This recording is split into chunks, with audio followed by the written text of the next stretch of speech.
요즘 세상이 흉흉해져 한밤중 노숙자를 만나면 피하거나 모른 척하기 일쑤죠. 오늘 이야기 주인공은 벨라루스에서 온 여성입니다. 편의점 야간 알바로 하루하루를 버티고 있을 때 그녀 앞에 초라한 행색의 노숙자가 나타났는데요. 그녀는 몰랐습니다. 이분이 자신을 시험하러 온 시어머니라는 걸. 그리고 왜 이런 극단적인 방법을 써야 했는지 그 절절한 이유는 더더욱 몰랐죠. 며느리 앞에서 대성통곡한 시어머니의 눈물은 대체 무슨 의미였을까요? 이 이야기는 처음부터 차근차근 들려드려야겠네요. 사연 시작하기 전에 구독과 좋아요 버튼을 눌러주세요. 오늘 행복한 순간이 찾아오실 거예요. 안녕하세요. 제 이름은 안젤리나입니다. 벨라루스의 작은 도시 브레스트에서 태어나 자랐어요. 브레스트는 폴란드 국경과 가까운 조용한 도시로 겨울이 길고 여름이 짧은 곳이었습니다. 어릴 때부터 저는 늘 창밖을 바라보며 세상 밖 어딘가에 제가 있을 곳이 있을 거라고 막연히 생각했어요. 부모님은 평범한 공무원이셨고 저에게는 안정적인 삶을 원하셨습니다. 하지만 저는 그런 평범함 속에서 답답함을 느꼈고 항상 뭔가 다른 삶을 꿈꾸고 있었어요. 20살이 되던 해봄, 제 인생을 완전히 바꿔놓을 만남이 있었습니다. 그날은 브레스트 시내 카페에서 친구들과 만나기로 한 날이었어요. 평소처럼 늦게 도착한 저는 카페 문을 열고 들어서다가 누군가와 부딪혔습니다. 그 순간 제가 들고 있던 가방에서 책들이 우수수 떨어졌고 그 사람이 재빨리 몸을 숙여 책들을 주워 모았어요. 고개를 들어보니 동양인 남성이었습니다. 죄송합니다. 라고 그가 서툰 러시아어로 말했을 때 저는 순간 멈칫했어요. 그의 발음은 어색했지만 목소리 톤에는 진심 어린 미안함이 담겨 있었습니다. 저는 영어로 괜찮아요. 저도 조심하지 못해서 미안해요. 라고 답했어요. 그러자 그의 얼굴에 안도의 표정이 스쳤습니다. 그렇게 시작된 첫 만남이었어요. 그는 한국에서 온 출장 직장인이라고 자신을 소개했습니다. 이름은 민준이었고 건설 회사에서 일하며 벨라루스의 한 프로젝트 때문에 2주간 머물 예정이라고 했어요. 평범한 한국 남자였지만 그의 눈빛에는 뭔가 다른 것이 있었습니다. 깊이 있으면서도 따뜻한, 마치 오랫동안 외로웠던 사람만이 가질 수 있는 그런 눈빛이었어요. 친구들과의 약속을 뒤로하고 저는 그와 함께 시간을 보내기로 했습니다. 처음에는 단순한 호기심이었어요. 아시아에서 온 사람과 이야기해보고 싶다는 마음이었죠. 하지만 대화를 나누면서 점점 그에게 끌렸습니다. 그는 제가 말하는 것을 정말 진지하게 들어줬고 때로는 제가 미처 말하지 못한 마음까지도 이해하는 것 같았어요. 그날 저녁, 우리는 부구강 근처를 걸었습니다. 4월의 저녁 공기는 아직 차가웠지만 그와 함께 있으니 전혀 춥지 않았어요. 그는 자신이 어릴 때부터 가족과 떨어져 살았다고 말했습니다. 부모님이 일찍 돌아가셨고 친척들과도 연락이 끊어진 상태라고 했어요. 그 말을 들었을 때 제 마음이 먹먹해졌습니다. 그래서 그의 눈빛이 그렇게 쓸쓸해 보였던 거구나 싶었어요. 가족이 없다는 게 어떤 기분인가요? 라고 제가 조심스럽게 물었을 때 그는 한참을 강물을 바라보더니 말했어요. 처음에는 자유로운 줄 알았어요. 하지만 시간이 지나니까 정말 외로웠어요. 집에 돌아가도 아무도 없고 좋은 일이 있어도 함께 기뻐할 사람이 없고요. 그의 목소리에는 깊은 외로움이 배어 있었습니다. 그 순간 저는 알 수 있었어요. 이 사람과 저는 정반대의 삶을 살아왔지만 어딘가 통하는 부분이 있다는 것을요. 저는 가족은 있지만 답답함을 느꼈고 그는 자유는 있지만 외로움을 느꼈습니다. 마치 서로에게 필요한 조각을 가지고 있는 것 같았어요. 그 후 2주 동안 우리는 매일 만났습니다. 그는 낮에는 일을 하고 저녁이면 제게 연락을 했어요. 때로는 시내 카페에서 때로는 공원을 걸으며 이야기했습니다. 언어가 완전히 통하지는 않았지만 그것이 오히려 우리를 더 가깝게 만들었어요. 서로를 이해하려고 더 노력하게 되었고 말보다는 마음으로 소통하는 법을 배웠습니다. 어느 날 저녁 그가 갑자기 진지한 표정으로 말했어요. 안젤리나, 나는 내일 한국으로 돌아가야 해요. 그 말을 들은 순간 제 가슴이 철렁 내려앉았습니다. 2주라는 시간이 이렇게 빨리 지나갈 줄 몰랐어요. 하지만 당신을 잊을 수 없을 것 같아요. 라고 그가 덧붙였을 때 저도 같은 마음이라는 것을 깨달았습니다. 그날 밤, 저는 집에 돌아와서 부모님께 그 이야기를 했어요. 예상했던 대로 부모님의 반응은 좋지 않았습니다. 2주 만에 무슨 사랑이냐, 그것도 외국 사람과, 라며 걱정하셨어요. 아버지는 그런 일시적인 감정에 휘둘리면 안 된다 고 하셨고 어머니는 멀리 있는 사람과 어떻게 관계를 유지하겠느냐 며 현실적인 문제들을 지적하셨습니다. 하지만 저는 이미 마음을 정하고 있었어요. 그와의 시간이 짧았지만 그 안에서 느낀 감정은 진짜였습니다. 그는 제가 지금까지 만났던 누구와도 달랐어요. 저를 있는 그대로 받아들여 주었고, 제가 꿈꾸는 것들을 응원해 주었습니다. 민준이 한국으로 떠난 후, 우리는 매일 연락을 주고받았어요. 시차 때문에 쉽지 않았지만, 서로의 하루 일과를 공유하고 마음을 나누었습니다. 그는 저에게 한국어를 가르쳐 주었고, 저는 그에게 러시아어를 알려주었어요. 그렇게 몇 달이 지나면서 우리의 관계는 더욱 깊어졌습니다. 어느 날 그가 화상통화를 통해 진지하게 말했어요. 안젤리나, 나는 당신과 함께 살고 싶어요. 한국에 와서 저와 새로운 삶을 시작해보지 않을래요? 그 제안을 들었을 때 제 마음은 벌써 결정되어 있었습니다. 하지만 동시에 두려움도 컸어요. 완전히 다른 나라, 다른 문화에서 살아간다는 것이 얼마나 어려운 일인지 알고 있었거든요. 부모님과의 설득 과정은 쉽지 않았습니다. 몇 주 동안 매일 밤 이야기했어요. 저는 제 마음이 진심이라는 것을 보여드리려고 노력했고 그와의 관계가 단순한 호기심이 아니라는 것을 증명하려 했습니다. 결국 부모님도 제 의지가 확고하다는 것을 인정하시고 걱정스럽지만 지지해 주신다고 하셨어요. 한국행을 결정한 후 준비할 것들이 산더미였습니다. 비자 신청부터 시작해서 필요한 서류들을 준비하는 데만 몇 달이 걸렸어요. 그 과정에서 민주는 정말 많은 도움을 주었습니다. 한국의 보증인이 되어 주었고 제가 머물 곳도 미리 알아봐 주었어요. 그의 배려와 노력을 보면서 제 선택이 옳다는 확신이 더욱 강해졌습니다. 드디어 출발 날이 다가왔어요. 공항에서 부모님과 작별 인사를 할 때는 정말 마음이 아팠습니다. 언제 다시 볼 수 있을지 모르는 상황이었거든요. 어머니는 끝까지 우시면서 잘못된 일이 있으면 언제든 돌아오라 고 하셨고 아버지는 그 사람이 너를 잘 대해주길 바란다 며 걱정스럽게 당부하셨어요. 비행기에 몸을 맡기고 하늘을 날면서 저는 새로운 인생이 시작된다는 것을 실감했습니다. 창밖으로 보이는 구름들을 바라보며 앞으로 어떤 일들이 기다리고 있을지 궁금했어요. 설렘과 불안이 함께 밀려왔지만 사랑하는 사람이 기다리고 있다는 생각에 용기를 낼 수 있었습니다. 인천공항에 도착했을 때 민준이 꽃다발을 들고 기다리고 있었어요. 몇 달 만에 보는 그의 얼굴은 여전히 따뜻했고 저를 보는 그의 눈빛에는 진심 어린 기쁨이 담겨 있었습니다. 그 순간 제가 내린 선택이 옳았다는 것을 다시 한번 확신할 수 있었어요. 하지만 현실은 제가 상상했던 것보다 훨씬 더 매서웠습니다. 우선 언어 문제가 가장 컸어요. 몇 달 동안 한국어를 배웠지만 실제 생활에서 쓰기에는 턱없이 부족했습니다. 간단한 인사말 정도는 할 수 있었지만 복잡한 대화나 공식적인 절차를 처리하는 것은 정말 어려웠어요. 그리고 체류 비자 문제도 심각했습니다. 관광 비자로 입국한 저는 합법적으로 일을 할 수 없었고 비자 연장이나 변경을 위해서는 많은 서류와 조건들이 필요했어요. 민준도 이런 상황을 잘 몰랐기 때문에 우리는 함께 이것저것 알아봐야 했습니다. 가장 급한 것은 당장의 생활비였어요.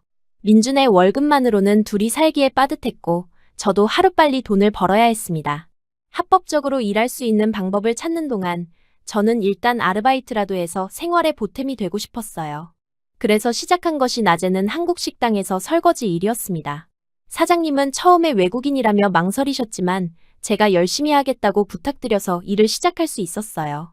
설거지라는 일 자체는 어렵지 않았지만 주방에서 오가는 한국어를 이해하지 못해서 답답할 때가 많았습니다. 밤에는 편의점에서 야간 근무를 했어요. 새벽 시간대라 손님이 많지 않아서 한국어가 서툰 저도 할 수 있는 일이었습니다. 처음에는 계산기 사용법이나 상품 진열 방법도 몰라서 실수를 많이 했지만 점차 익숙해졌어요. 이렇게 하루에 2개의 아르바이트를 하니까 정말 힘들었습니다. 아침 7시부터 오후 3시까지 식당에서 일하고 저녁 8시부터 새벽 2시까지 편의점에서 일했어요. 집에 돌아오면 파김치가 되어서 샤워도 못하고 잠들 때가 많았습니다. 그 와중에도 한국어 공부를 놓을 수 없었어요. 일하면서 배우는 게 가장 빨랐거든요. 손님들과 대화하면서 동료들과 이야기하면서 자연스럽게 한국어 실력이 늘었습니다. 처음에는 안녕하세요, 감사합니다 정도밖에 못했는데 몇 달 후에는 간단한 농담도 주고받을 수 있게 되었어요. 무엇보다 저를 힘들게 한 것은 외로움이었습니다.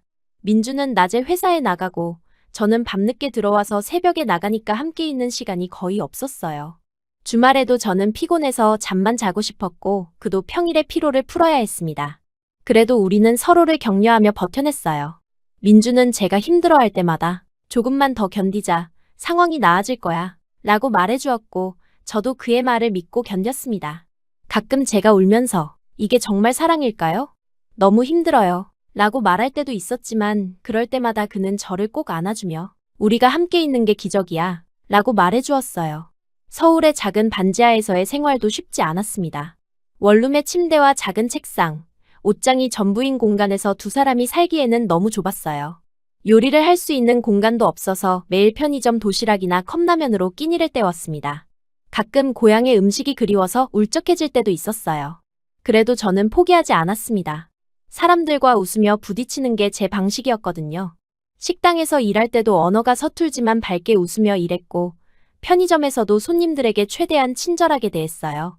그러다 보니 조금씩 사람들이 저를 인정해주기 시작했습니다. 특히 편의점 사장님은 제가 성실하게 일한다며 칭찬해 주셨어요. 한국어가 서툴어도 마음가짐이 바르니까 보기 좋다. 고 하시면서 가끔 한국 문화에 대해서도 알려주셨습니다. 그런 작은 관심과 배려들이 저에게는 큰 힘이 되었어요. 이렇게 하루하루 버텨내면서 저는 진짜 사랑이 무엇인지 배웠습니다. 사랑은 달콤한 감정만이 아니라 함께 어려움을 견뎌내는 것이라는 걸 깨달았어요. 민준과 저는 힘든 현실 속에서도 서로를 원망하지 않고 오히려 더 깊이 이해하게 되었습니다. 그 시절을 되돌아보면 정말 많은 것들을 배웠다고 생각해요. 한국어는 물론이고 한국의 문화와 사람들에 대해서도 알게 되었습니다. 무엇보다 제 자신이 생각보다 강한 사람이라는 것을 깨달았어요. 고향을 떠나 낯선 땅에서 살아남을 수 있다는 자신감을 얻었습니다. 사랑만 있으면 된다는 말을 저는 그래도 아직 믿고 있었어요. 물론 사랑만으로는 해결되지 않는 현실적인 문제들이 많다는 것도 알게 되었지만 사랑이 있기 때문에 그 모든 어려움을 견딜 수 있다는 것도 깨달았습니다. 그리고 무엇보다 진짜 사랑이라면 서로를 더 좋은 사람으로 만들어준다는 것을 느꼈어요. 그렇게 우리의 새로운 삶이 조금씩 자리를 잡아가고 있었습니다. 아직 해결해야 할 문제들이 많았지만 서로가 있다는 것만으로도 충분히 행복했어요. 앞으로 어떤 일들이 기다리고 있을지 모르지만 우리는 함께라면 뭐든 할 수 있다고 믿고 있었습니다. 한국에 온 지 벌써 몇 달이 지났지만 여전히 편의점 야간 근무는 제게 쉽지 않은 일이었어요. 특히 새벽 시간대에는 온갖 사람들이 다 나타나니까요. 술에 취한 사람들, 밤늦게 퇴근하는 직장인들, 가끔은 노숙하시는 분들까지. 처음에는 무서웠지만 이제는 어느 정도 익숙해졌습니다. 그날도 평소처럼 편의점 야간 근무를 서고 있었어요. 11월 중순의 밤이라 밖은 꽤 쌀쌀했는데 편의점 안은 따뜻했습니다. 새벽 1시가 넘어가니까 손님들이 거의 없어서 저는 진열대를 정리하고 바닥을 청소하면서 시간을 보내고 있었어요. 가끔 라면을 끓여 먹으러 오는 손님이나 술을 사러 오는 사람들이 있었지만 대부분 조용한 시간이었습니다. 새벽 2시 무렵이었어요. 편의점 문이 천천히 열리면서 한 여성이 들어왔습니다. 첫인상부터 심상치 않았어요. 누가 봐도 행색이 초라했거든요. 헝클어진 머리카락은 며칠 동안 감지 않은 것 같았고 낡은 회색 코트는 여기저기 헤어져 있었습니다. 신발도 구멍이 뚫려 있어서 양말이 보일 정도였어요. 처음에는 술에 취한 분인가 싶었습니다. 걸음걸이가 조금 휘청거렸고 말투도 어눌했거든요. 그런데 자세히 보니까 술 냄새는 나지 않았어요. 오히려 오랫동안 씻지 못한 냄새와 추위에 젖은 옷 냄새가 났습니다. 그 순간 저는 이분이 노숙자시라는 것을 깨달았어요. 그런데 정말 신기한 것은 그분의 눈빛이었습니다. 겉모습은 초라했지만 눈빛만큼은 어딘가 슬프면서도 단단해 보였어요. 마치 많은 일을 겪어오신 분만이 가질 수 있는 그런 깊이가 있었습니다. 체념과 동시에 여전히 포기하지 않은 의지 같은 것이 느껴졌어요. 그분은 편의점 안을 천천히 둘러보시더니 라면 코너로 향했습니다. 컵라면 하나를 집어들고는 한참을 망설이시는 것 같았어요. 아마 돈이 부족하신 것 같았습니다. 저는 마음이 아팠지만 어떻게 도와드려야 할지 몰라서 그냥 지켜보고 있었어요. 그때 그분이 계산대로 오셨습니다. 저는 한국어가 아직 서툴렀지만 최대한 밝게 웃으며 인사했어요. 그리고 필요한 거 도와드릴게요. 라고 말씀드렸습니다. 제 발음이 어색했겠지만 그분은 고개를 끄덕이시면서 작은 미소를 지으셨어요. 그분이 컵라면 값을 계산하실 때 동전들을 하나하나 세어서 내시는 모습을 보니까 마음이 더욱 아팠습니다. 정확히 라면 값만큼의 돈이 있으셨어요. 아마 오랫동안 모으신 돈이었을 거예요. 저는 계산을 해드리면서 뜨거운 물도 넣어드리고 젓가락과 포크도 여분으로 드렸습니다. 그분이 라면을 드시는 동안 저는 괜히 신경이 쓰였어요. 혹시 편의점에서 쫓겨나시게 되면 어쩌지 하는 마음도 있었고 무엇보다 그분이 너무 외로워 보였거든요. 라면을 드시는 모습도 급하지 않고 천천히, 마치 오랜만에 따뜻한 음식을 드시는 것처럼 조심스러우셨어요. 그분이 뭔가 더 말씀하려고 하시는 것 같았습니다. 입을 여셨다가 닫으시기를 몇 번 반복하시더니 결국 고맙습니다 라는 말씀만 하셨어요.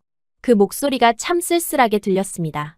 저도 천만에요 라고 답해드렸지만 뭔가 더 해드릴 수 있는 일이 없을까 하는 아쉬움이 남았어요. 바로 그 순간이었습니다. 편의점 문이 벌컥 열리면서 취객 3명이 시끄럽게 들어왔어요. 술에 많이 취한 상태였는지 큰 소리로 떠들면서 들어왔습니다. 그중 한 명은 비틀거리면서 진열대에 부딪히기까지 했어요. 취객들이 들어오자마자 분위기가 완전히 바뀌었습니다. 조용했던 편의점이 갑자기 소란스러워졌어요. 그분은 그 모습을 보시더니 불편해하시는 게 눈에 보였습니다. 라면을 다 드시지도 못하고 자리를 뜨려고 하셨어요. 저는 그분이 편안하게 식사를 마치셨으면 좋겠다는 마음에 취객들에게 조용히 해달라고 부탁했습니다. 하지만 그들은 제 말을 무시했고 오히려 더 시끄럽게 굴었어요. 결국 그분은 라면을 반쯤 남기고 편의점을 나가셨습니다. 저는 그 모습을 보면서 마음이 무거웠어요. 취객들은 맥주를 사고 난 후에도 한참 동안 편의점 앞에서 떠들었습니다. 그들이 완전히 사라진 후에야 편의점이 다시 조용해졌어요. 저는 그분이 남기고 가신 라면 그릇을 치우면서 왜 세상에는 이런 일들이 있을까 하는 생각이 들었습니다. 그날 밤 나머지 시간 동안 저는 계속 그분 생각을 했어요. 어디서 주무실까? 추위는 괜찮으실까? 그런 걱정들이 머릿속을 떠나지 않았습니다. 사실 저도 한국에서 어려운 생활을 하고 있지만 적어도 잠잘 곳과 사랑하는 사람이 있었거든요. 하지만 그분은 정말 혼자인 것 같았어요. 다음 날도 그 다음 날도 저는 혹시 그분이 다시 오실까 해서 새벽 시간에 유심히 지켜봤습니다. 하지만 며칠 동안은 나타나지 않으셨어요. 그러다 보니 더욱 걱정이 되었습니다. 혹시 어디 아프신 건 아닐까, 더 추워진 날씨에 괜찮으실까 하는 마음이 들었어요. 일주일 정도 지난 어느 날 밤이었습니다. 또다시 새벽 2시경에 그분이 나타나셨어요. 이번에도 같은 모습이었지만 지난번보다는 조금 더 지쳐 보이셨습니다.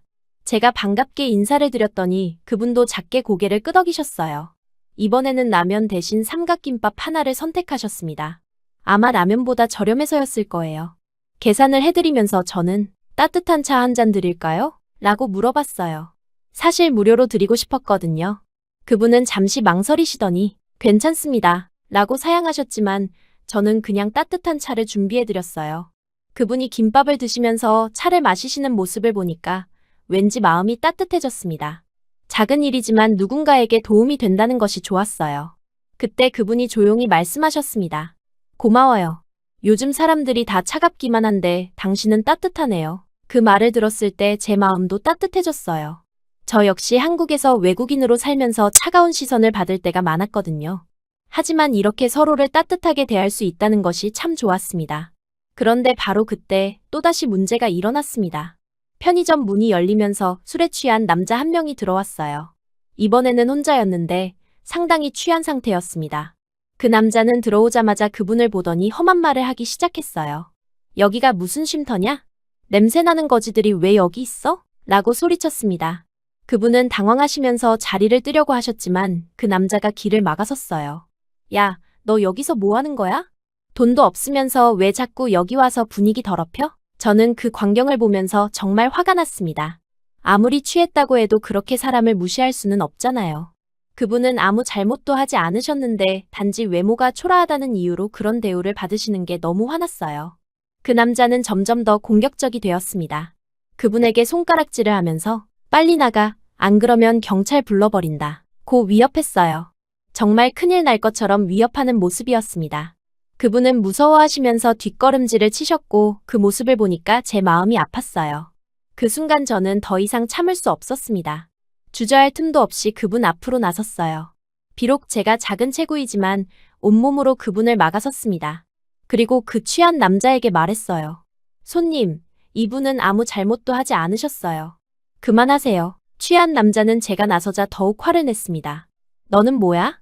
외국인이 여기서 뭐 하는 거야? 라며 저에게도 화풀이를 했어요. 하지만 저는 물러서지 않았습니다. 사람 된 도리가 먼저라고 생각했거든요. 상황이 더욱 험악해지자 저는 바로 경찰에 신고했습니다. 휴대폰으로 전화를 걸어서 상황을 설명했어요. 제 한국어가 서툴렀지만 다행히 경찰관이 이해해 주셨습니다. 편의점에 취객이 와서 손님을 위협하고 있어요. 라고 간단히 설명했어요. 경찰에 신고했다는 말을 들은 취한 남자는 갑자기 겁이 났는지 태도를 바꿨습니다. 아, 됐어. 나 간다. 라고 하면서 편의점을 나갔어요. 하지만 저는 이미 신고를 한 상태였고 몇 분 후 경찰관 두 분이 오셨습니다. 경찰관들이 상황을 파악하신 후 취한 남자를 찾아서 조치를 취하셨어요. 그분과 저도 간단한 조사를 받았는데 다행히 큰 문제 없이 사건이 정리되었습니다. 경찰관 중 한 분은 제가 신고를 잘했다고 칭찬해 주시기까지 했어요. 하지만 문제는 그 다음이었습니다. 다음 날 편의점 사장님이 저를 불러서 따져 물으셨어요. 왜 괜히 일을 크게 만들었냐? 는 거였습니다. 사장님 말씀으로는 그냥 조용히 넘어갈 일을 경찰까지 오게 해서 편의점이 시끄러워졌다는 거였어요. 이래서 외국인은 못 쓰는 거야. 상황 판단도 못하고 괜히 일만 키우고 라고 사장님이 저를 향해 쏘아붙이셨을 때 정말 마음이 아팠습니다. 제가 옳은 일을 했다고 생각했는데 오히려 문제가 된다니 이해할 수 없었어요. 하지만 저는 후회하지 않았어요. 사람 된 도리가 먼저라고 생각했거든요. 아무리 사장님이 화를 내셔도 저는 제가 한 행동이 옳다고 믿었습니다. 만약 같은 상황이 다시 온다면 저는 또다시 같은 선택을 할 거예요. 사건이 정리된 후 그분이 저에게 다가오셨습니다. 그리고 제 손을 꼭 잡아주시면서 정말 고마워요. 라고 말씀하셨어요. 그분의 손은 차갑고 거칠었지만 그 안에 담긴 마음은 따뜻했습니다. 당신 같은 사람이 있어서 세상이 아직 살만해요. 라고 하시는 말씀이 제 마음에 깊이 새겨졌어요. 그분은 그 말씀을 마치시고는 조용히 편의점을 나가셨습니다. 뒷모습이 여전히 외롭고 쓸쓸해 보였지만 어딘가 이전보다는 덜 무거워 보이는 것 같았어요. 아마 세상에 아직 따뜻한 사람들이 있다는 것을 확인하셨기 때문일 거예요. 그날 밤 저는 많은 생각을 했습니다. 제가 한국에 와서 겪은 어려움들, 때로는 차가운 시선들, 하지만 그 안에서도 만날 수 있었던 따뜻한 마음들. 그리고 무엇보다 어려운 상황에 있는 사람에게 작은 도움이라도 줄 수 있다는 것의 소중함을 깨달았어요. 며칠 동안 그분은 다시 나타나지 않으셨습니다. 저는 혹시 무슨 일이 있으신 건 아닐까 걱정했지만 한편으로는 더 나은 곳을 찾으셨기를 바라는 마음도 있었어요. 세상에는 저보다 더 많은 도움을 드릴 수 있는 분들이 계실 테니까요. 사장님은 여전히 제가 괜히 일을 크게 만들었다고 생각하시는 것 같았지만 저는 제 신념을 바꾸지 않았습니다. 사람이 사람을 돕는 것은 당연한 일이고 그것 때문에 문제가 생긴다면 그 문제가 잘못된 것이라고 생각했어요. 그 일이 있은 후 며칠 동안 그 여성은 편의점에 나타나지 않았습니다. 처음 하루 이틀은 그냥 다른 곳에서 주무시나 보다 했어요. 하지만 사흘, 나흘이 지나도록 전혀 모습을 보이지 않으시니까 걱정이 되기 시작했습니다. 혹시 그날 밤 일 때문에 더 큰 문제가 생기신 건 아닐까, 아니면 어디 다치신 건 아닐까 하는 생각들이 머릿속을 맴돌았어요. 새벽마다 편의점 문을 열 때마다 혹시나 하는 마음으로 밖을 내다봤습니다. 가끔 비슷한 행색의 분이 지나가시면 순간 가슴이 두근거렸다가 다른 분이라는 걸 확인하고는 실망하곤 했어요. 왜 이렇게 신경이 쓰이는지 저도 모르겠었지만 그분이 제게는 특별한 의미가 있었나 봅니다. 민준에게도 이 이야기를 했어요. 편의점에서 만난 노숙자분에 대해서 그리고 제가 어떻게 도와드렸는지에 대해 말했습니다. 민준은 제 이야기를 듣고 나서 역시 우리 안젤리나답네. 마음이 따뜻해서 다행이야. 라고 말해줬어요. 하지만 동시에 너무 위험한 일은 하지 말고 안전을 먼저 생각해. 라며 걱정도 표현했습니다. 사실 그때 저는 민준의 반응에서 뭔가 이상한 점을 느꼈어요. 제가 노숙자분을 도와드렸다는 이야기를 할 때 잠깐 표정이 굳어지는 것 같았거든요. 하지만 금방 평소의 따뜻한 모습으로 돌아왔기 때문에 저는 그냥 제가 잘못 본 것이라고 생각했습니다. 아마 제 안전을 걱정해서였겠지 하고 넘어갔어요. 일주일 정도가 지났을 때 편의점 사장님이 저에게 또다시 경고를 하셨어요.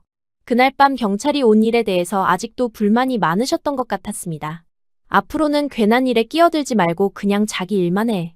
편의점은 사회복지시설이 아니야. 라고 하시면서 만약 비슷한 일이 또 일어나면 당장 그만두라고까지 하셨어요.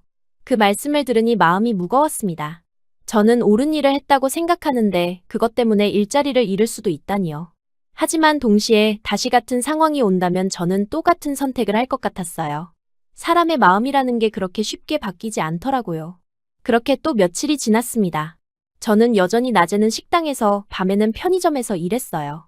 피곤하긴 했지만 이제 어느 정도 익숙해져서 일하는 것 자체는 크게 힘들지 않았습니다. 오히려 한국어도 많이 늘었고 사람들과 소통하는 것도 훨씬 자연스러워졌어요. 특히 편의점에서 만나는 단골 손님들과는 간단한 안부 인사도 주고받을 수 있게 되었습니다. 매일 새벽에 출근하기 전 커피를 사가시는 아저씨, 야근을 마치고 라면을 사가시는 여성 직장인, 택시기사님들까지. 이분들이 저를 알아봐 주시고 인사해 주실 때면 정말 뿌듯했어요. 하지만 여전히 그 여성분 걱정은 계속됐습니다. 혹시나 해서 근처 다른 편의점들도 몰래 확인해 봤지만 어디서도 그분을 볼 수 없었어요. 서울이 워낙 큰 도시이니까 다른 동네로 가셨을 수도 있고 아니면 정말 어디 좋은 곳을 찾으셨을 수도 있다고 생각하려 했습니다. 그런데 정말 예상치 못한 일이 벌어졌어요. 그날도 평소와 같은 야간 근무였습니다. 새벽 2시가 되어가는 시점에서 마지막 손님들을 받고 정리 작업을 시작하고 있었어요. 3시가 되면 다음 직원분이 오시니까 그때까지 깔끔하게 정리해 놓는 것이 제 역할이었습니다. 바닥 청소를 마치고 진열대를 점검하고 있을 때 편의점 밖으로 고급차 한 대가 천천히 다가오는 것이 보였어요. 새벽 시간에 이런 차가 편의점 앞에 서는 것은 흔한 일이 아니었습니다. 보통은 택시나 일반 승용차들이 대부분이었거든요. 그 차는 검은색 대형 세단이었는데 분명 고급 외제차였습니다. 차에서 누가 내릴까 궁금해서 지켜보고 있는데 뒷문이 열리면서 한 여성이 내렸어요. 처음에는 멀어서 잘 안 보였지만 편의점 불빛에 비친 그 모습을 보고 저는 깜짝 놀랐습니다. 분명히 어디서 본 얼굴이었어요. 그런데 도무지 누군지 기억이 나지 않았습니다. 낯이 익은데 확실하지 않은 그런 느낌이었어요. 그 여성은 편의점을 향해 천천히 걸어오고 있었는데 걸음걸이부터가 평소 제가 보던 손님들과는 달랐습니다. 편의점 문을 열고 들어오신 그 순간 저는 정말 충격을 받았어요. 바로 그 노숙자 여성이었거든요. 하지만 완전히 다른 모습이었습니다. 며칠 전까지 헝클어진 머리카락과 낡은 코트를 입고 계셨던 그분이 이제는 단정하게 넘겨진 머리카락에 고급 정장 차림으로 서 계신 거예요. 처음에는 다른 사람인가 싶어서 몇 번 더 봤습니다. 하지만 눈빛은 분명히 그분이었어요. 그 깊고 단단한 눈빛을 저는 잊을 수가 없었거든요. 다만 이전의 슬픔과 지친 기색은 사라지고 대신 자신감과 품위가 느껴졌습니다. 그분의 옷차림을 자세히 보니 정말 놀라웠어요. 머리카락은 전문 미용실에서 관리받은 것처럼 윤기가 흐르고 깔끔하게 정리되어 있었습니다. 입고 계신 정장도 맞춤으로 제작한 것 같았고 액세서리들도 모두 고급스러워 보였어요. 심지어 화장까지 완벽하게 하고 계셨습니다. 저는 너무 놀라서 말이 나오지 않았어요. 같은 사람이 맞나 싶을 정도로 완전히 다른 모습이었거든요. 그분은 제가 놀라는 모습을 보시고는 조용히 미소를 지으셨습니다. 그 미소마저도 이전과는 달랐어요. 이전에는 쓸쓸하고 고마운 미소였다면 이번에는 여유롭고 우아한 미소였습니다. 안녕하세요. 라고 그분이 먼저 인사를 건네셨을 때 저는 정신을 차리고 인사를 받았어요. 하지만 여전히 상황을 이해할 수 없었습니다. 도대체 무슨 일이 일어난 건지, 이게 꿈인지 현실인지 분간이 안 됐어요. 그분은 편의점 안을 천천히 둘러보시더니 저에게 다가오셨습니다. 걸음걸이조차 완전히 달라져 있었어요. 이전에는 조심스럽고 위축된 모습이었다면 이제는 당당하고 우아한 모습이었습니다. 마치 원래 이런 모습이 진짜였고 이전의 모습이 가짜였던 것 같은 느낌이었어요. 그날 밤 정말 고마웠어요. 라고 그분이 말씀하셨을 때 그제서야 확실해졌습니다. 분명히 그분이 맞았어요. 목소리는 예전과 같았거든요. 하지만 말하는 방식은 완전히 달라져 있었습니다. 이전에는 조심스럽고 작은 목소리였다면 이제는 자신감 있고 또렷한 목소리였어요. 저는 여전히 혼란스러웠지만 일단 괜찮으셨는지 궁금했어요. 며칠 동안 안 오셔서 걱정했거든요. 라고 대답했습니다. 그분은 그 말을 듣고 잠시 표정이 부드러워지셨어요. 아마 제가 걱정해줬다는 것을 고마워하시는 것 같았습니다. 당신처럼 일해줄 사람을 찾고 있었어요. 라고 그분이 갑자기 말씀하셨을 때 저는 더욱 당황했습니다. 무슨 의미인지 전혀 이해할 수 없었거든요. 그분이 어떤 일을 하시는 분인지, 왜 이런 말씀을 하시는지 전혀 감이 오지 않았어요. 그리고 이어서 혹시 우리 회사에서 일할 생각 없나요? 라고 제안을 하셨을 때는 정말 말이 안 나왔습니다. 며칠 전까지만 해도 편의점에서 컵라면 하나를 사드시기 위해 동전을 세어서 내시던 분이 이제는 저에게 취업을 제안하고 계시는 거예요. 정말 현실감이 없었습니다. 저는 얼떨떨했지만 본능적으로 뭔가 잘못되었다는 생각이 들었어요. 아무리 생각해도 이상한 상황이었거든요. 혹시 제가 그날 밤 도와드린 것에 대한 보답으로 이런 제안을 하시는 건 아닌가 싶었습니다. 그래서 저는 단호하게 말했어요. 그런 일 바라고 그런 행동한 거 아니에요. 제 목소리에는 분명한 거부의 의미가 담겨 있었습니다. 저는 정말로 순수한 마음으로 도와드린 것이었지 무엇인가를 바라고 한 행동이 아니었거든요. 만약 그런 대가를 바라고 한 것이라면 그건 진짜 도움이 아니라고 생각했어요. 그 말을 마치고 저는 그분에게서 돌아서려 했습니다. 더 이상 이런 이상한 상황에 휘말리고 싶지 않았어요. 하지만 그 순간 정말 예상치 못한 일이 일어났습니다. 편의점 밖에서 제 이름을 부르는 목소리가 들려왔거든요. 안젤리나, 분명히 민준의 목소리였습니다. 평소 매일같이 제가 퇴근할 시간에 마중 나와서 함께 집에 가곤 했는데 오늘도 그렇게 온 것 같았어요. 그런데 민준이 편의점 안 상황을 보고는 갑자기 뛰어서 다가왔습니다. 그리고 그 여성에게 소리쳤어요. 다신 안 오기로 했잖아요. 왜 또 찾아왔어요? 그 목소리에는 분노와 당황이 섞여 있었습니다. 그 순간 저는 정말 혼란스러웠어요. 민준이 이 여성을 아는 것 같았거든요. 그것도 단순히 아는 정도가 아니라 뭔가 복잡한 관계가 있는 것 같았습니다. 민준의 반응이 너무나 격렬했어요. 그 여성도 민준을 보자 표정이 바뀌었습니다. 저를 보시던 부드러운 표정이 사라지고 대신 복잡하고 어두운 표정이 되셨어요. 마치 예상했던 일이지만 원하지 않았던 상황이라는 듯한 모습이었습니다. 민준아, 너가 말한 이 아이와 이야기하고 있었어. 라고 그 여성이 차분하게 말씀하셨지만 민준은 더욱 흥분했습니다. 그러지 마세요. 안젤리나한테 돌아가라고 할 생각이시죠? 제 일과 아무 상관없는 사람이에요. 라고 하면서 저와 그 여성 사이에 서서 막으려 했어요. 그때 저는 민준의 말에서 중요한 단서를 찾을 수 있었습니다. 이런 일과 상관없는 사람이라는 표현은 뭔가 복잡한 사정이 있다는 것을 의미하는 것 같았어요. 그리고 민준이 이 여성을 마세요라는 존댓말로 부르는 것으로 보아 윗사람이거나 특별한 관계인 것 같았습니다. 저는 두 사람의 대화를 들으면서 점점 더 혼란스러워졌어요. 도대체 무슨 상황인 건지, 왜 민준이 이 여성을 알고 있는지, 그리고 왜 이렇게 격렬하게 반응하는지 전혀 이해할 수 없었습니다. 그 여성은 민준의 반응을 보시고는 한숨을 쉬셨어요. 그리고 저를 다시 바라보시면서 다음에 다시 이야기하죠. 라고 말씀하시고는 편의점을 나가시려 했습니다. 하지만 민준은 그분이 나가시는 것도 막으려 했어요. 기다리세요. 이런 식으로 하시면 안 된다고 했잖아요. 라고 민준이 말했지만 그 여성은 이미 편의점을 나가고 계셨습니다. 그리고 밖에 대기하고 있던 고급차에 타시고는 조용히 사라지셨어요. 차가 완전히 사라진 후 편의점 안은 갑자기 조용해졌습니다. 민준은 한참 동안 밖을 바라보고 있다가 저에게 돌아서서 미안해, 안젤리나. 놀랐지? 라고 물어봤어요. 하지만 저는 대답할 수가 없었습니다. 무슨 상황인지 저는 도무지 이해할 수 없었습니다. 제가 도와드린 노숙자분이 갑자기 고급차를 타고 나타나서 저에게 취업을 제안했고 민준은 그분을 아는 것 같았어요. 그것도 단순한 관계가 아니라 뭔가 복잡하고 어려운 관계인 것 같았습니다. 저분이 누구세요? 라고 제가 물어봤을 때 민준은 한참을 망설이다가 나중에 집에서 설명할게 라고 말했어요. 하지만 그 말투에는 무거움이 느껴졌습니다. 분명히 간단하게 설명할 수 있는 일이 아닌 것 같았어요. 그날 밤 집으로 돌아가는 길에서 저는 계속 생각했습니다. 모든 퍼즐 조각들이 이제 막 맞춰지려 하고 있다는 느낌이 들었어요. 민준이 가족이 없다고 했던 것, 그 여성과의 이상한 관계, 그리고 오늘 밤의 기이한 상황까지. 뭔가 큰 진실이 숨겨져 있다는 것을 직감적으로 알 수 있었습니다. 하지만 동시에 무서운 마음도 들었어요. 혹시 민준이 저에게 숨기고 있는 것들이 있는 건 아닐까, 그리고 그것들이 우리의 관계에 어떤 영향을 미칠까 하는 걱정이 들었습니다. 지금까지의 평범했던 일상이 갑자기 흔들리는 것 같았어요. 집으로 돌아가는 길은 그 어느 때보다도 무겁게 느껴졌습니다. 민준은 계속 말없이 걸었고 저도 무엇을 물어야 할지 몰라서 조용히 따라갔어요.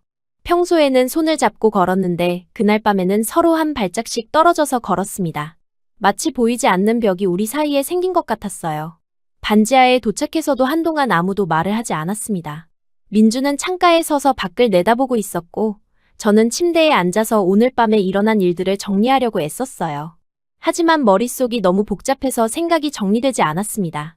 민준 씨, 라고 제가 먼저 말을 꺼냈을 때 그는 여전히 창밖을 바라보고 있었어요. 저분이 정말 누구세요? 그리고 왜 저에게 그런 제안을 하신 걸까요? 제 목소리가 떨리고 있다는 것을 스스로도 느낄 수 있었습니다. 민준은 한참 후에 창가에서 돌아서서 저를 바라봤어요. 그의 눈에는 깊은 고민이 담겨 있었습니다. 안젤리나, 제가 거짓말을 했어요. 라고 그가 말했을 때 제 가슴이 철렁 내려앉았어요. 무슨 거짓말인지는 몰랐지만 뭔가 중요한 것이라는 느낌이 들었거든요. 가족이 없다고 했잖아요. 그런데 그건 거짓말이었어요. 라고 민준이 계속 말했을 때 저는 정말 충격을 받았습니다. 그동안 그가 외로워하는 모습을 보면서 마음 아파했는데 그 모든 것이 거짓이었다는 건가요? 하지만 동시에 그의 외로움만큼은 진짜였다는 것도 느꼈어요. 민주는 천천히 상황을 설명하기 시작했습니다. 그 여성이 바로 그의 어머니라는 것, 그리고 그들 사이에 어떤 일이 있었는지에 대해서요. 하지만 집에서는 이웃들이 들을까봐 자세한 이야기를 하기 어려웠어요. 그래서 다음날 조용한 곳에서 모든 것을 이야기하자고 했습니다. 그날 밤 저는 거의 잠을 이루지 못했어요. 민준도 마찬가지인 것 같았습니다. 가끔 뒤척이는 소리가 들렸거든요. 우리는 같은 침대에 누워 있었지만 각자 다른 생각에 잠겨 있었어요. 제 머릿속에는 온갖 생각들이 맴돌았습니다. 과연 민준이 저에게 숨긴 것이 또 있을까? 그의 어머니는 왜 노숙자로 위장하셨을까? 그리고 저를 왜 시험하신 걸까? 이런 질문들이 끝없이 이어졌지만 답을 찾을 수는 없었어요. 새벽이 되어서야 간신히 잠이 들었습니다. 다음 날 아침, 민주는 평소보다 일찍 일어나서 회사에 연락했어요. 오늘 하루 휴가를 내겠다고 했습니다. 저도 식당과 편의점에 각각 연락해서 급한 일이 생겼다고 말씀드렸어요. 두 곳 다 갑작스러운 결근에 대해 좋지 않은 반응을 보이셨지만 어쩔 수 없었습니다. 오전 10시경, 민준의 휴대폰으로 전화가 왔어요. 그의 어머니였습니다. 짧은 통화 후에 민준이 저에게 말했어요. 오늘 오후 3시에 강남의 한 찻집에서 만나자고 하셔. 라고요. 그리고 모든 것을 다 이야기할 시간이 왔나 보다. 라고 덧붙였습니다. 그 시간까지 우리는 거의 말을 하지 않았어요.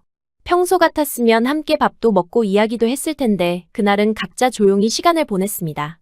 저는 책을 읽으려 했지만 내용이 머리에 들어오지 않았고 민주는 계속 창밖만 바라보고 있었어요. 우리는 집에서 나와 지하철을 타고 강남으로 향했어요. 지하철 안에서도 별로 대화하지 않았지만 민준이 가끔 제 손을 꼭 잡아주곤 했습니다. 그럴 때마다 저는 조금이나마 안심이 되었어요. 적어도 그의 마음만큼은 변하지 않았다는 것을 느꼈거든요. 약속 장소는 강남의 고급 호텔 안에 있는 찻집이었습니다. 제가 지금까지 가본 곳 중에서 가장 고급스러운 곳이었어요. 입구부터 분위기가 압도적이었고 직원들의 서비스도 완전히 다른 수준이었습니다. 저는 괜히 위축되는 마음이 들었어요. 찻집 안으로 들어가니 그 여성이 이미 자리에 앉아 계셨습니다. 어제 밤 편의점에서 보았던 것처럼 완벽한 차림새였어요. 하지만 표정은 어딘가 긴장되어 보였습니다. 우리를 보시자 일어나서 인사하셨지만 어색한 분위기는 감출 수 없었어요. 자리에 앉은 후 한동안 아무도 말을 하지 않았습니다. 찻집 안의 공기가 무겁게 내려앉는 것을 느꼈어요. 웨이터가 와서 주문을 받을 때조차 어색했습니다. 결국 민준이 먼저 입을 열었어요. 안젤리나, 이분이 우리 어머니야. 라고 민준이 조심스럽게 말했을 때 저는 이미 예상했던 일이지만 여전히 충격이었어요. 그 여성이 조용히 고개를 끄덕이시면서 이 아이의 엄마예요. 라고 말씀하셨을 때 제 머리가 순간 멍해졌습니다. 늘 가족이 없다고 했던 민준의 어머니가 바로 제 앞에 앉아 계신 거예요. 그것도 제가 편의점에서 도와드렸던 바로 그분이었습니다. 그토록 감춰왔던 이유가 이제 막 눈앞에서 풀리기 시작하고 있었어요. 민준은 깊은 숨을 고르면서 이야기를 시작했습니다. 안젤리나, 나는 내가 생각하는 것만큼 단순한 사람이 아니야. 우리 가족은 꽤 복잡한 상황에 있어. 라고 말하면서 어머니를 바라봤어요.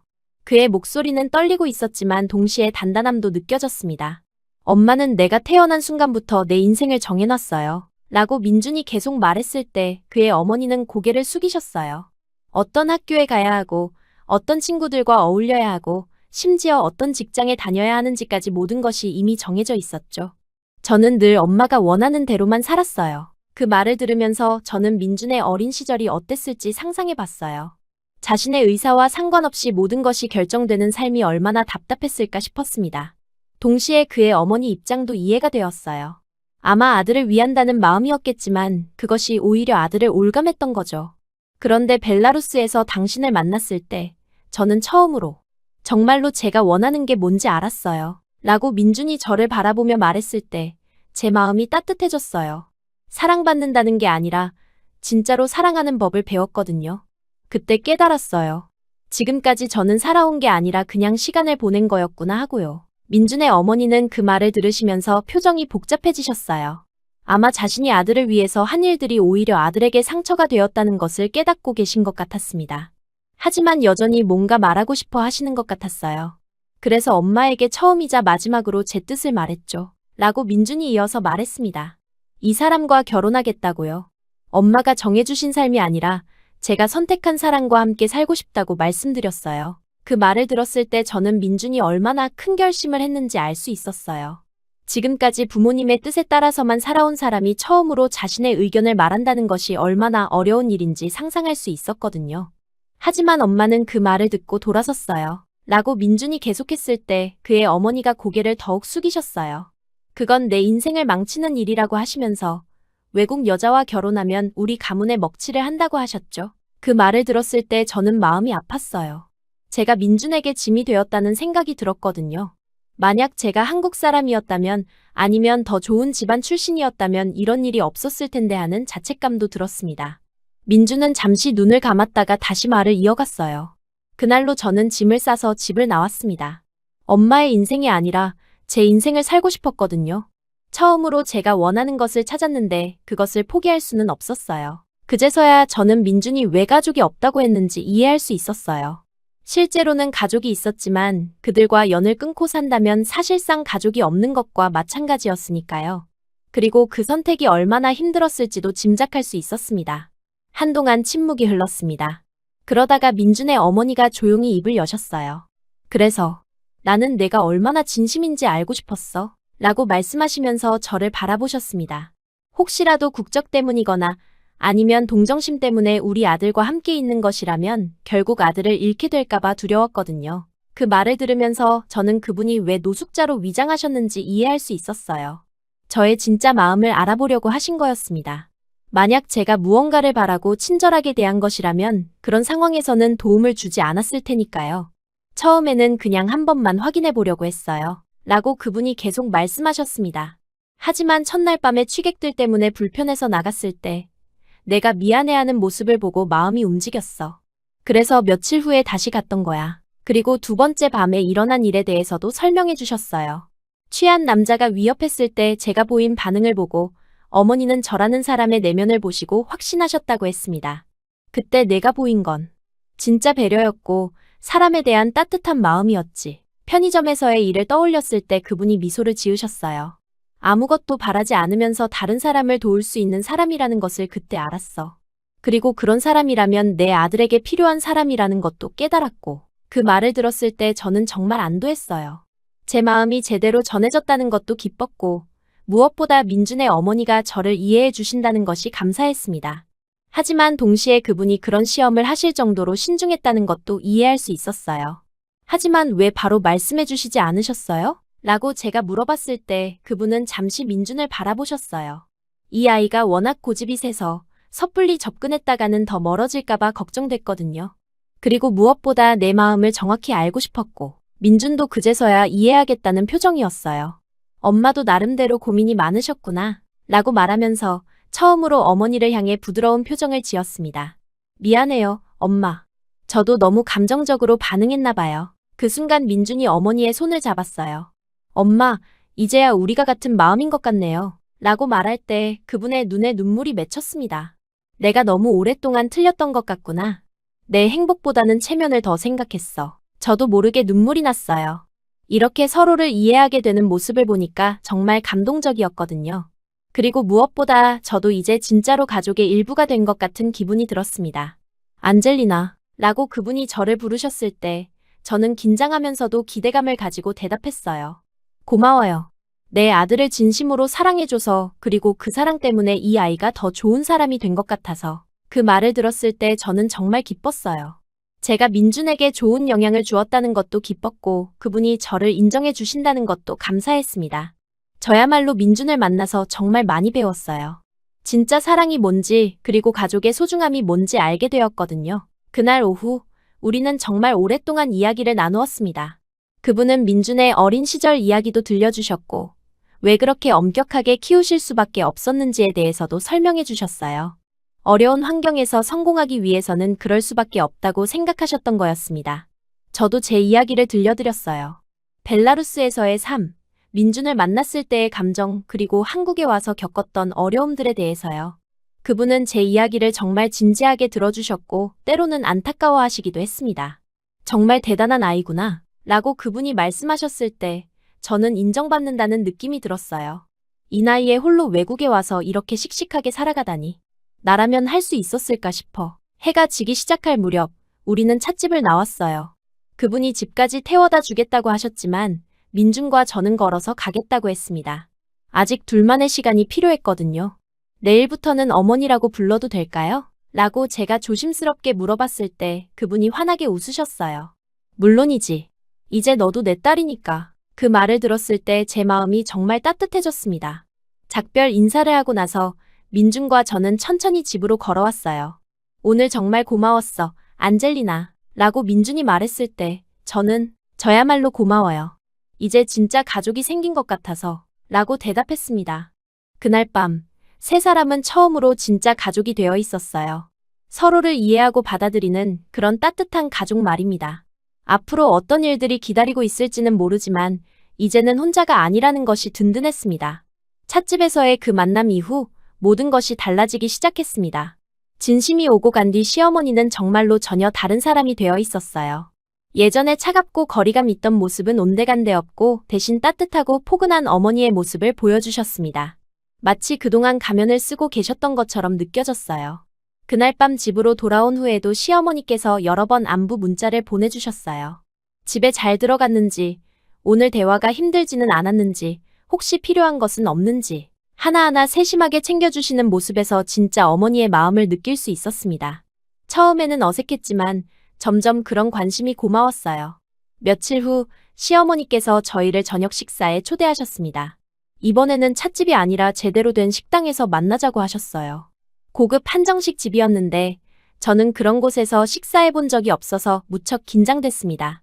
어떤 예의를 지켜야 할지, 어떻게 먹어야 할지 몰라서 미리 인터넷으로 찾아보기까지 했어요.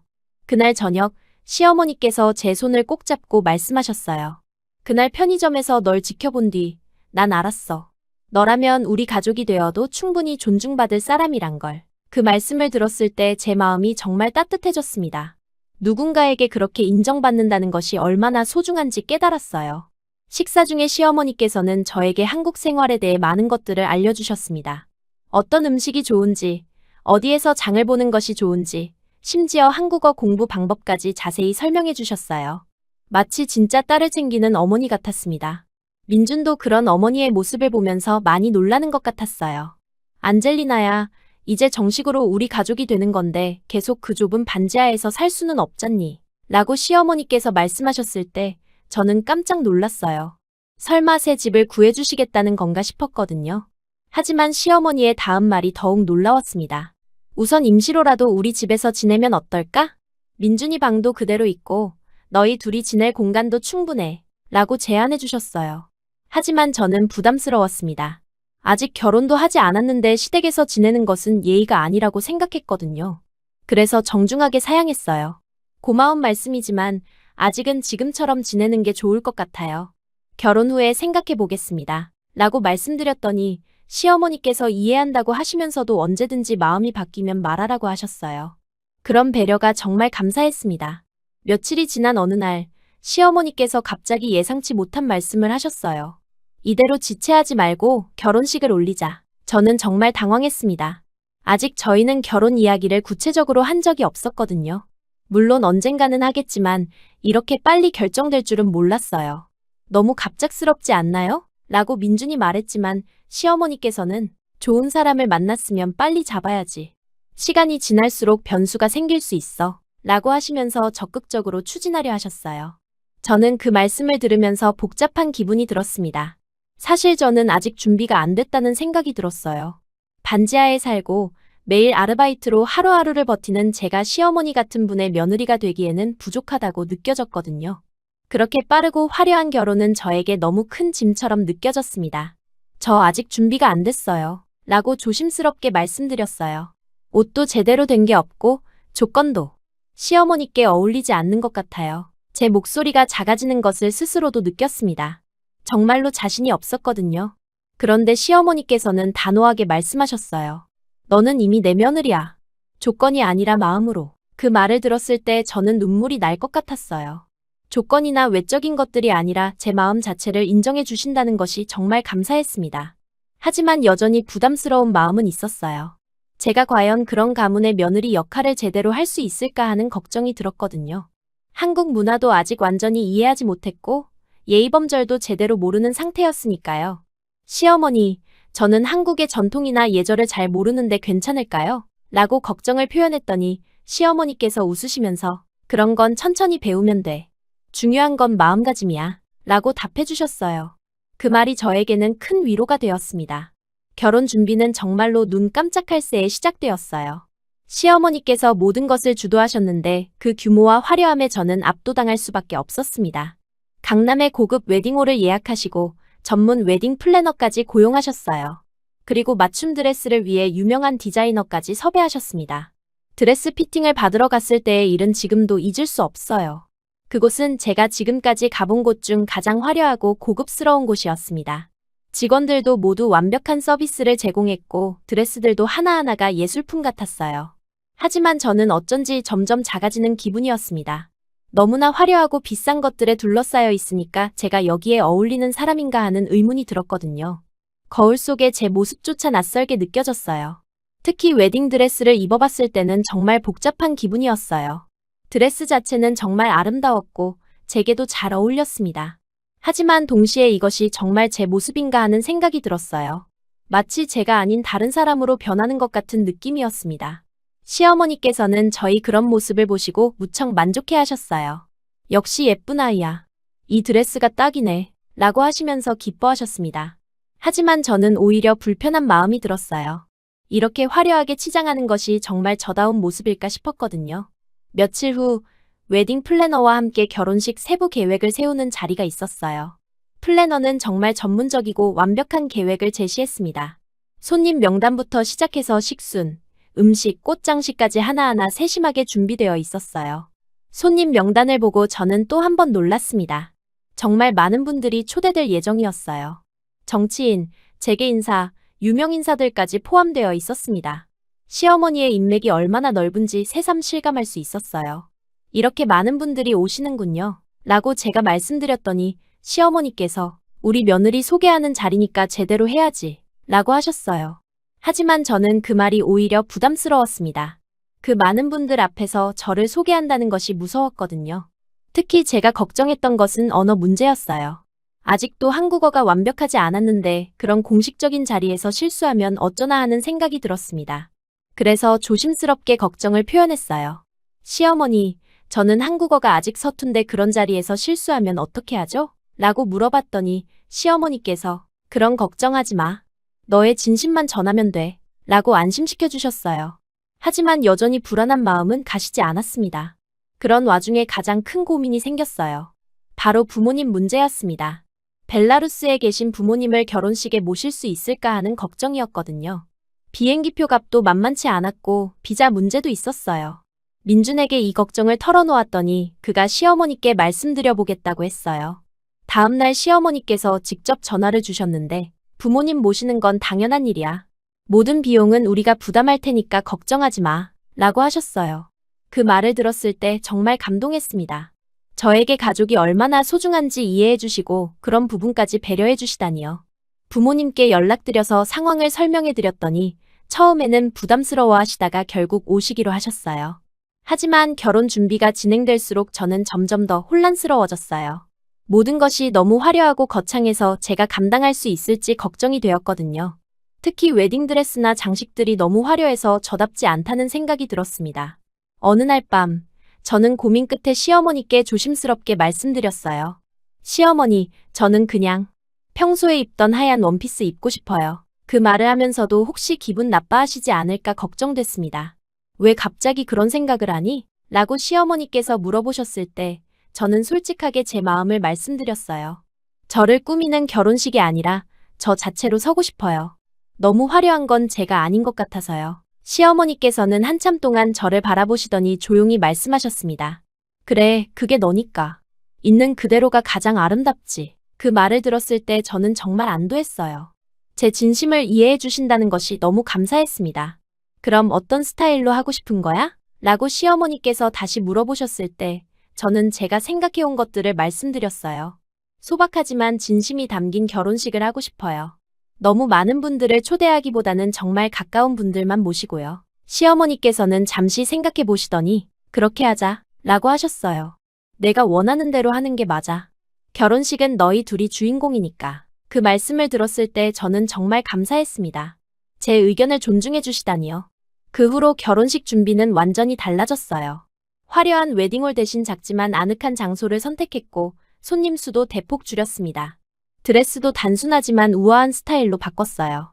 모든 것이 제다운 모습으로 변해갔습니다. 특히 결혼 반지를 고르러 갔을 때는 정말 즐거웠어요. 시어머니께서도 함께 가주셔서 이것저것 의견을 말씀해 주셨는데 더 이상 강요하지 않으시고 제 취향을 물어보셨거든요. 결국 단순하지만 의미 있는 디자인의 반지를 선택했습니다. 웨딩드레스도 다시 맞춰야 했어요. 이번에는 제가 원하는 스타일로 만들었는데 화려하지는 않지만 제게 정말 잘 어울렸습니다. 거울을 봤을 때도 이번에는 낯설지 않았어요. 진짜 제 모습 같았거든요. 부모님이 한국에 도착하신 날은 정말 감동적이었어요. 몇 달 만에 뵙는 부모님이 너무 그리웠거든요. 공항에서 만났을 때 어머니께서 우시는 모습을 보고 저도 울었습니다. 시어머니께서도 함께 공항에 나와주셔서 부모님을 정중하게 맞이해 주셨어요. 부모님과 시어머니가 처음 만나신 자리는 조금 어색했지만 금세 분위기가 좋아졌어요. 언어는 통하지 않았지만 마음으로 소통하시는 것 같았습니다. 특히 시어머니께서 부모님을 정말 정성껏 모셔주셔서 감사했어요. 너 정말 좋은 가문으로 시집 가는구나 라고 아버지께서 말씀하셨을 때 저는 네, 정말 좋은 분들이에요 라고 대답했습니다. 시어머니께서도 부모님에 대해 딸을 잘 키우셨네요 라고 칭찬해 주셨어요. 결혼 준비를 하면서 저는 정말 많은 것을 배웠어요. 특히 시어머니와의 관계에서 서로를 이해하고 존중하는 법을 알게 되었습니다. 처음에는 어색했지만 점점 진짜 어머니와 딸 같은 관계가 되어갔어요. 안젤리나야, 이제 정말 우리 가족이 되는 거구나 라고 시어머니께서 말씀하시면서 제 손을 잡아주실 때마다 저는 따뜻한 마음이 들었습니다. 민준도 그런 저희 관계를 보면서 많이 기뻐했어요. 특히 한국 전통 예절에 대해서 시어머니께서 직접 가르쳐 주신 것이 큰 도움이 되었어요. 차 우리는 법, 인사하는 법, 음식 차리는 법까지 하나하나 친절하게 알려주셨습니다. 덕분에 한국 며느리로서의 기본기를 익힐 수 있었어요. 그렇게 우리는 서로를 이해한 진짜 가족이 되어가고 있었습니다. 조건이나 형식이 아니라 마음으로 연결된 가족 말이에요. 앞으로 결혼식에서는 어떤 일들이 기다리고 있을지 기대되면서도 설렜습니다. 결혼식 날 아침, 저는 평소보다 훨씬 일찍 잠에서 깼어요. 설렘과 긴장이 뒤섞인 복잡한 기분이었습니다. 창밖을 보니 날씨가 정말 좋았어요. 맑고 화창한 가을 하늘이 마치 저희의 새로운 시작을 축복해주는 것 같았습니다. 민준도 일찍 일어나서 창가에 서 있었는데 그의 얼굴에도 긴장감이 역력했어요. 오늘 정말 우리가 결혼하는 거야? 라고 민준이 말했을 때 저도 아직 실감이 나지 않았습니다. 벨라루스에서 한국에 온 지 1년도 안 됐는데 이렇게 빨리 결혼까지 하게 될 줄은 꿈에도 몰랐거든요. 네, 정말이에요. 이제 진짜 가족이 되는 거네요. 라고 대답하면서도 가슴이 두근거렸어요. 호텔에서 준비를 시작한 것은 오전 9시부터였습니다. 시어머니께서 미리 예약해주신 스위트룸에서 메이크업과 헤어를 받았어요. 전문 스타일리스트들이 와서 저를 예쁘게 꾸며주셨는데 제가 원했던 대로 자연스럽고 우아한 스타일로 해주셨습니다. 거울을 보니 평소에 제 모습보다는 화려했지만 그래도 저다운 느낌을 잃지 않았어요. 부모님도 일찍부터 호텔에 오셔서 준비를 도와주셨어요. 어머니께서는 제가 웨딩드레스 대신 하얀 원피스를 입는다고 했을 때 처음에는 걱정하셨지만 실제로 입은 모습을 보시고는 이게 더 내답고 예쁘구나 라고 말씀해 주셨습니다. 아버지도 우리 딸이 정말 아름다워졌네 라고 하시면서 뿌듯해 하셨어요. 준비를 마치고 식장으로 향할 때 저는 정말 깜짝 놀랐습니다. 저희가 결혼식을 올릴 곳이 고급 호텔 최상층에 위치한 특별층이었거든요. 엘리베이터를 타고 올라가는 동안 시어머니께서 오늘은 정말 특별한 날이야 라고 말씀해 주셨지만 저는 너무 긴장돼서 제대로 대답하지 못했어요. 식장 문을 열고 들어갔을 때의 충격은 지금도 잊을 수 없습니다. 생각했던 것보다 훨씬 더 많은 분들이 와 계셨어요. 내빈 명단을 미리 줄였다고 들었는데도 이 정도니까 원래 계획대로 했다면 어땠을지 상상할 수도 없었습니다. 시의원, 대기업 회장, 유명 언론인까지 정말 각계각층의 유명한 분들이 자리를 메우고 계셨어요. 모든 분들이 시어머니를 만나기 위해 온 것 같았습니다. 시어머니께서 얼마나 영향력 있는 분인지 그때서야 제대로 실감할 수 있었어요. 사람들이 시어머니께 인사드리는 모습을 보니까 정말 존경받는 분이라는 것을 알 수 있었습니다. 저는 그런 분의 며느리가 되는 것에 대해 다시 한번 부담을 느꼈어요. 정말 이래도 되는 걸까요? 라고 제가 민준에게 조심스럽게 물었을 때 그는 웃으며 대답했어요. 오늘의 주인공은 너야. 내가 여기까지 와준 게 엄마에겐 기적이니까. 그 말을 들으니까 조금은 마음이 놓였습니다. 적어도 민준과 시어머니에게는 제가 소중한 존재라는 것을 다시 한번 확인할 수 있었거든요. 대기실에서 마지막 점검을 받을 때 시어머니께서 오셔서 저를 바라보시더니 정말 아름답구나. 오늘 너를 보는 사람들이 모두 놀랄 거야. 라고 말씀해 주셨어요. 그리고 작은 상자를 건네주시면서 이건 우리 가문의 전통 목걸이야. 대대로 며느리들이 결혼식 때 착용해 왔어. 라고 하셨습니다. 그 목걸이는 정말 아름다웠어요. 진주와 다이아몬드가 조화롭게 세팅된 클래식한 디자인이었는데 제 하얀 원피스와 완벽하게 어울렸습니다. 시어머니께서 직접 목에 걸어주시면서 이제 정말 우리 가족이구나 라고 말씀하셨을 때 저는 감동해서 눈물이 날 뻔했어요. 드디어 식이 시작될 시간이 되었습니다. 아버지께서 제 팔짝지를 하시고 함께 입장하게 되었어요. 문이 열리고 웨딩 마치가 울려 퍼졌을 때 저는 정말 떨렸습니다. 하얀 원피스를 입은 제가 천천히 입장하자 모든 시선이 저에게 향했어요. 그 순간의 긴장감은 말로 표현할 수 없을 정도였습니다. 하지만 민준의 모습이 보이자 긴장이 조금 풀렸어요. 그는 정말 멋진 턱시도 차림으로 저를 기다리고 있었고 그의 눈빛에는 깊은 사랑이 담겨 있었습니다. 저를 향해 환하게 웃는 그 모습을 보니까 모든 걱정이 사라지는 것 같았어요. 아버지께서 제 손을 민준에게 맡기시는 순간은 정말 감동적이었어요. 우리 딸 잘 부탁합니다. 라고 아버지께서 말씀하시고 민준이 네, 평생 잘 모시겠습니다. 라고 답하는 모습을 보니까 눈물이 날 것 같았습니다. 드디어 제가 새로운 가족의 일원이 되는 순간이었어요. 예식이 진행되는 동안 저는 계속 꿈을 꾸는 것 같은 기분이었어요. 1년 전만 해도 벨라루스의 작은 도시에서 평범한 삶을 살고 있었는데 이제는 이렇게 많은 분들이 지켜보는 가운데 결혼식을 올리고 있다니 정말 믿기지 않았습니다. 반지 교환을 할 때는 손이 너무 떨려서 제대로 끼우기 어려웠어요. 민준도 마찬가지였는지 조금 긴장한 모습이었습니다. 하지만 서로의 손을 잡고 반지를 끼우는 그 순간 저희는 정말로 한 몸이 되었다는 것을 느꼈어요. 이제 정말 부부가 된 거였습니다. 예식이 끝나고 나서 가장 인상 깊었던 것은 시어머니의 연설이었어요. 갑자기 시어머니께서 마이크를 들고 천천히 앞으로 나오시더니 하객들을 향해 말씀하기 시작하셨습니다.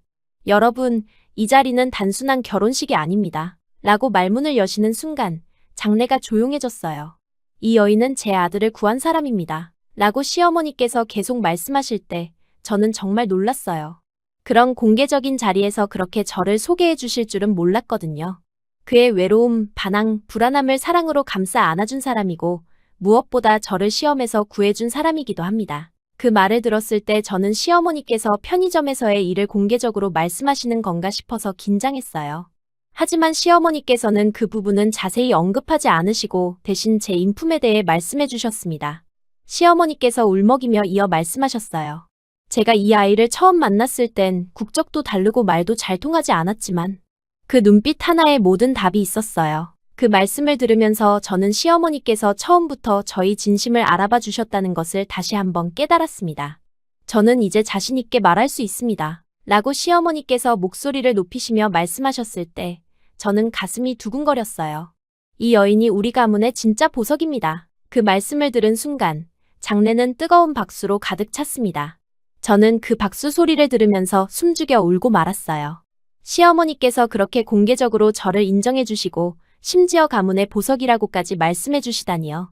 제가 외국인이라는 이유로 받았던 모든 시선들, 제 자신에 대한 모든 의심들이 그 순간 사라지는 것 같았습니다. 하객들도 모두 감동받으신 것 같았어요. 많은 분들이 눈물을 흘리시면서 박수를 쳐주셨고 어떤 분들은 일어서서 박수를 쳐주시기까지 했습니다. 그 모든 것이 저에게는 꿈 같은 순간이었어요. 민준도 어머니의 연설을 들으면서 많이 감동한 것 같았어요. 그는 어머니께 다가가서 꼭 안아드렸고 저도 함께 시어머니를 안아드렸습니다. 그 순간 저희 세 사람은 정말로 하나의 가족이 되었다는 것을 느꼈어요. 연설이 끝난 후에는 하객들과의 인사 시간이 있었어요. 정말 많은 분들이 저에게 축하 인사를 건네주셨는데 모든 분들이 진심으로 저를 환영해 주시는 것 같았습니다. 특히 시어머님 연설을 듣고 정말 감동받았다 고 말씀해 주시는 분들이 많았어요. 한 분은 외국에서 온 며느리를 이렇게 자랑스러워하는 시어머니를 처음 봤다 고 하시면서 정말 복받은 가정이네요 라고 축하해 주셨습니다.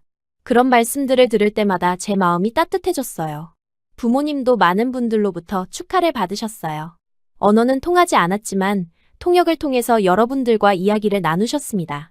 부모님께서도 이런 큰 결혼식에 참석하게 되어 영광이라고 말씀하시면서 감사해 하셨어요. 피로연 시간에는 더욱 많은 분들과 이야기를 나눌 수 있었어요.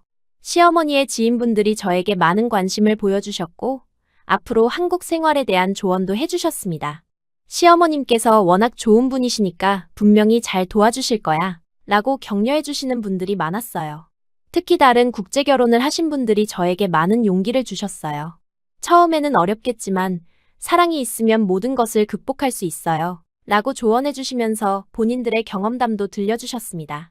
그런 이야기들을 들으니까 앞으로의 결혼 생활에 대한 자신감이 생겼어요. 저녁이 되어서야 모든 행사가 끝났어요. 하객들을 배웅하면서 저는 정말 많은 분들의 사랑을 느꼈습니다.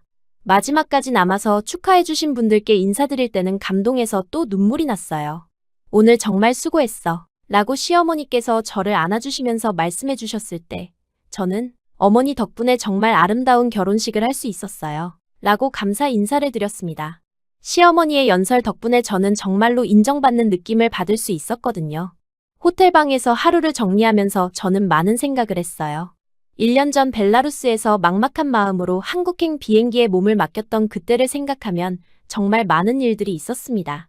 편의점에서 힘들게 일하던 시절, 시어머니를 처음 만났던 그날 그리고 오늘 결혼식까지. 모든 과정이 쉽지는 않았지만 결국 저는 해냈어요. 외국인이라는 편견을 극복하고 진짜 가족의 일원이 되었습니다.